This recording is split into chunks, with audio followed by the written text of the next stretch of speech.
perbedaan pendapat mengenai ukuran sa'. Ya, ada sebagian ulama yang mengatakan 2, berapa? 2,3 apa ya? Ada yang mengatakan 2,5, ada yang mengatakan 3 kilo. Itu bagaimana? Kalau masyarakat sudah terbiasa 2,3, tahu-tahu ada pendapat berapa? 3 kilo. Itu bagaimana? Perbedaan seperti ini itu tidak masalah, fleksibel ya. Karena apa?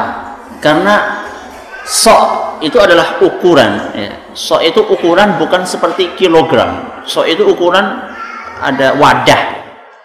Wadah yang itu ada pada zaman siapa? Ada pada zaman Rasul SAW. Sehingga para ulama, jangankan sekarang itu sudah berapa abad? Sudah 14 abad ya. Jangankan sekarang 14 abad. Lawang mulai dari abad kedua, ketiga Hijriah saja, itu para ulama sudah berbeda pendapat. Padahal mereka lebih dekat zamannya dengan siapa? Dengan Nabi SAW. Kalau sekarang kita soknya sok siapa? Ada orang ngaku ini soknya Kanjeng Rasul. Sudah tidak ada soknya Rasul SAW. Itu ente beli sok di kota Madinah. Ya. Itu bukan soknya Rasul SAW. Itu sok yang dibikin oleh orang Madinah. Ya. Oleh para pengrajin sok. Bukan oleh Nabi SAW. Jadi kalau misalnya kemudian ada perbedaan, ada yang mengatakan 2,5, ada yang mengatakan 2,3, ada yang mengatakan 3, itu tidak masalah. Ya. Tidak masalah untuk mengambil salah satu dari pendapat ini dan tidak perlu memaksakan. Ya. Tidak perlu memaksakan satu pendapat kepada yang lainnya. Kalau sudah ada yang membayar 2,5 atau 2,3 dan ini berdasarkan pendapat sebagian ulama dan pendapatnya bisa dipertanggungjawabkan, tidak masalah dan tidak perlu merasa khawatir kurang sah. Tidak perlu. Dan ini juga termasuk fikih, ya. Termasuk fikih di dalam menyebarkan atau mengajarkan suatu pendapat. Ya. Apalagi dalam masalah-masalah fikih, dalam masalah-masalah ahkam halal haram. Ya. Kalau masalah seperti ini, kita akan menyebarkan suatu pendapat yang baru di suatu daerah. Kita lihat dulu, apakah ini pendapat yang sebelumnya ini punya argumen. Kemudian kalau misalnya kita sebarkan pendapat yang baru ini, apakah akan menimbulkan polemik, akan menimbulkan fitnah, gejolak di masyarakat. Ini perlu dipertimbangkan. Jadi ada perkataan Imam Syatibi rahimahullah yang sangat baik ya. Ketika kita akan menyebarkan suatu pemahaman pertama kali, ilmu ya.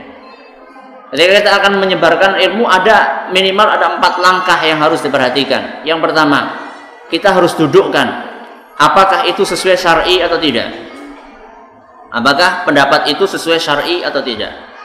Kalau ternyata sudah sesuai syar'i, maka langkah yang kedua, kata beliau adalah kita pertimbangkan apakah kira-kira itu bisa diterima, bisa difahami oleh masyarakat. Apakah bisa difahami oleh masyarakat atau tidak? Kalau misalnya kira-kira ini bisa difahami oleh masyarakat, maka yang ketiga, langkah yang ketiga dipertimbangkan. Kalau ini disebarkan di masyarakat akan menimbulkan gejolak atau fitnah atau tidak. Ini langkah yang keberapa? Yang ketiga. Kalau misalnya 3 langkah ini sudah diambil, yang pertama sesuai dengan syar'i, enggak sesuai dengan syar'i. Yang kedua, bisa ditangkap enggak oleh siapa? Oleh otaknya orang-orang. Bisa. Yang ketiga, akan menimbulkan fitnah enggak? Tidak. Baru kemudian langkah yang keempat.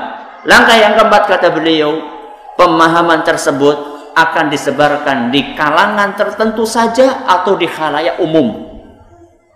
Karena ada sesuatu yang kalau dilontarkan di khalayak umum akan menimbulkan fitnah juga. Yang bisa memahami adalah orang-orang yang sudah belajar ilmu agama mumpuni. Sebagian orang jamaah pengajian. Kalau memang hanya bisa dipahami oleh khalayak khusus saja, maka satu tidak boleh disebarkan secara umum. Itulah 4 hal yang perlu diperhatikan.